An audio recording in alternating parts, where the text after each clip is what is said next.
কতই না সুন্দর ছিল আমাদের শৈশব। ভোর হলেই ঘুম থেকে উঠেই হাতে বিস্কিট নিয়ে মসজিদের মক্তবে পড়তে যেতাম।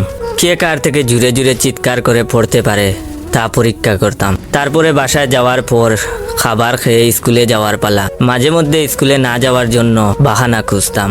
আম্মুর হাতের মার খেয়ে পরে স্কুলে যেতেই হতো। আম্মু স্কুলে যাওয়ার সময় 5 টাকা দিত। এই টাকা দিয়ে অনেক কিছু কিনে খাইতাম। এখন 5 টাকা দিয়ে একটা সিগারেটও পাওয়া যায় না। স্কুলে যাওয়ার পর চিল্লাচিল্লি মারামারি করা। স্যার যখন বলতেন অফিস থেকে বেতটা নিয়ে আসতে, তখন এক দৌড়ে অফিসে যাওয়া। পরে এই বেতের বাড়ি সর্বপ্রথম আমার উপরেই পড়তো। টিফিনের টাইমে স্কুলের মাঠে ফুটবল ক্রিকেট খেলতাম। তারপরে আবার ক্লাস শুরু। 4টার সময় স্কুল ছুটি হতো। বৃষ্টির দিন হলে বৃষ্টিতে ভিজে ভিজে বাসায় আসতাম জ্বর ওঠার জন্য, যাতে পরের দিন স্কুলে না যাওয়া লাগে। বাসায় এসেই বইয়ের ব্যাগটা রেখে খাবার না খেয়েই একটা দৌড় দিতাম খেলার মাঠের উদ্দেশ্যে। সেখানে গিয়ে ফুটবল ক্রিকেট খেলতাম। মাগরিবের আজানের সাথে সাথে বাসায় চলে আসতাম।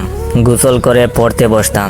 পড়তে না বসলে আম্মুর হাতের বেতের বাড়ি খাওয়া লাগতো। এখন আর কেউ বলে না মসজিদের মক্তবে পড়তে যা।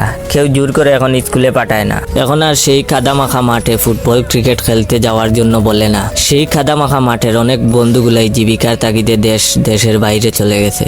সন্ধ্যা হলে পড়তে না বসলে এখন আর মাও মারেন না। এখন আর 5 টাকার জন্য মায়ের কাছে কান্না করি না।